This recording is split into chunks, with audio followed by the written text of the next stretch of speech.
Lift చేసుకునే సౌలతు నువ్వు repair చేయకుండానే బరాజును ఉంది అని బీఆర్ఎస్ ఎక్స్పోజ్ చేస్తుంటే ఆయన గొంతులో పచ్చి వెలక్కాయ పడ్డది. చెప్పస్తలేదు, మింగస్తలేదు, కక్కస్తలేదు, ఏం చెప్పాలనో చెప్పస్తలేదు. మొన్నేమన్నాడు, మేము మొదలు మాట్లాడితే ఏడికెళ్ళి పోతాయి అన్నాడు. మేము పోయి నీళ్లు చూపెట్టినాక ఇప్పుడు ఉల్టా కథ మార్చిండు. ఎన్డీఎస్ఏ చెప్తుంది అంటాడు. ఎన్డీఎస్ఏ ఏం చెప్పింది? రిటైర్డ్ ఇంజనీర్లు ఏం చెప్తున్నారు? అన్నారం సుందిల ద్వారా పరిమితంగా నీళ్లు తీసుకొని పోవచ్చు, పరిమితంగా నీళ్లు నిల్వ ఉంచి లిఫ్ట్ చేయొచ్చు అని చెప్తా ఉన్నారు. నేను ఇంకొక మాట కూడా అంటా ఉన్నా.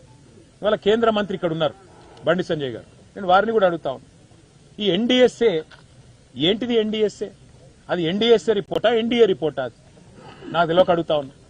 అరే మీరు మేడిగడ్డ ఏదో కుంగింది అని కాంగ్రెస్ వాళ్ళు అనగానే 2 రోజులనే రిపోర్ట్ ఇచ్చింది ఎన్డీఎస్ఏ.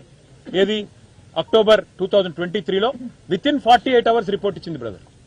అసలు నీళ్లలో కాలు పెట్టలే, 1 మీటర్ పెట్టలే, కిందికి పోయి చూడలే, సాయిల్ టెస్టింగ్ చేయలే. వితిన్ 48 అవర్స్ హడావుడిగా కాంగ్రెస్ వాళ్ళు దున్నపో తినిందంటే బీజేపీ వాళ్ళు దుడ్డెని కట్టేయమన్నట్టు రిపోర్ట్ ఇచ్చింది. ఇచ్చినాక ఎన్డీఎస్ఏ రిపోర్ట్ ప్రాథమిక నివేదిక ఇచ్చినాక తదుపరి నివేదిక ఏమిస్తారు? ఆటోమేటిక్ గా మొదటి ఇచ్చిన నివేదికను కరాబరేట్ చేసుకుంటూ దాన్ని సమర్థించుకుంటూ అబద్దానికి మళ్ళీ 100 అబద్దాలు జోడించి ఇంకో అబద్ధ నివేదిక తయారు చేసి రాష్ట్ర ప్రభుత్వానికి ఇచ్చింది.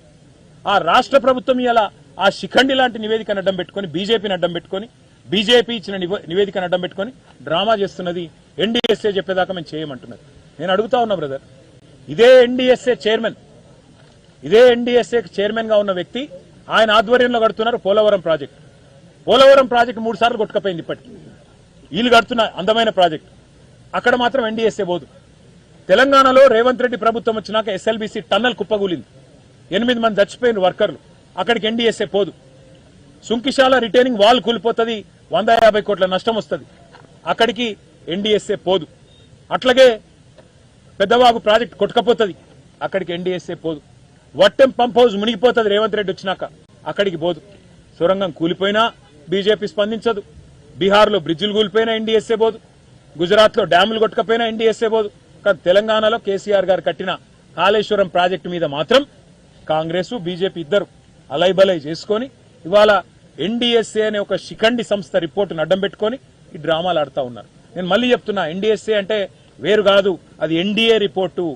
కాంగ్రెస్ బీజేపీ కుమ్మక్క ఇచ్చిన రిపోర్టు. 48 గంటల్లో బాదరాగా ఎలక్షన్ ఉంది కదా అని చెప్పి రాజకీయంగా మమ్మల్ని ఇబ్బంది పెట్టడానికి ఇచ్చిన రిపోర్టు మొదటి రిపోర్టు. దాన్ని కరాబరేట్ చేసుకుంటూ దాన్ని మళ్ళీ చెప్పి నిజం చెప్పించాలనే భ్రమలో రెండో రిపోర్ట్ ఇచ్చి అల్టిమేట్ గా ఇవాళ దాన్ని ఒక శిఖండి లాగా అడ్డం పెట్టుకుని రేవంత్ రెడ్డి రాజకీయం చేస్తారు. రిటైర్డ్ ఇంజనీర్లు కూడా నిన్న రాసిన లేఖలో ఒకవేళ జరగరాని జరిగితే భద్రాచలానికి ప్రమాదం కదా, రిటైర్డ్ డ్యామే లేదు అక్కడ. అన్నారం బ్యారేజ్కి సంబంధించి అదే తమ్ముడు, అక్కడెక్కడ డ్యామే లేదు. ఫస్ట్ ఆఫ్ ఆల్ 3 బ్యారేజీలు ఉన్నాయి. ఆ బ్యారేజీలలో కూడా నేను చెప్పేది ఏంటంటే, నేనైనా మీరైనా ఎవరైనా చెప్పు, ఇవాళ అక్కడ ప్రవహిస్తున్నది 1,00,000 క్యూసెక్కులు. 1,00,000 క్యూసెక్కులు అంటే 9 టీఎంసీ. మీరు అన్నదే నిజం అనుకుందాం ఒక్క నిమిషం. ఇదే కన్నెపల్లి పంప్ హౌస్ దగ్గర క్యూసెక్కుల వరద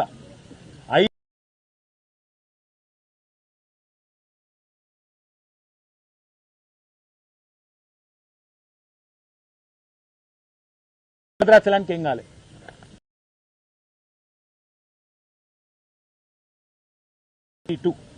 ఆ రోజే 247 టీఎంసీల ప్రవాహం వస్తేనే అంత ఉధృతంగా మేడిగడ్డ బ్యారేజ్ మీదికెళ్ళి నీళ్లు పోయినాయి, అయినా ఏం కాలే భద్రాచలానికి.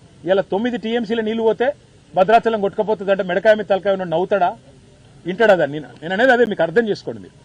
ఇంకొక మాట, అదే రిటైర్డ్ ఇంజనీర్లు చెప్పిన మాట ఏంటంటే బ్రదర్, 3 బ్యారేజీలలో కూడా మేడిగడ్డ పక్కన పెట్టిన 2 బ్యారేజీలలో కూడా కన్కరెంట్ గా సైమల్టేనియస్ గా నడిపితే, సమన్వయంతో నడిపితే వెంటనే నీళ్లు పరిమిత స్థాయిలో అన్న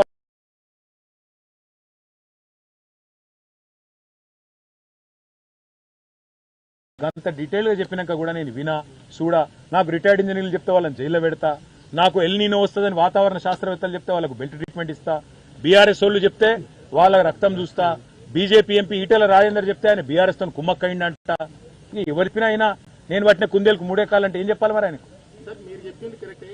మినిమం ఫ్లో లెవెల్ MFL అనేది పెరిగింది అని చెప్పేసి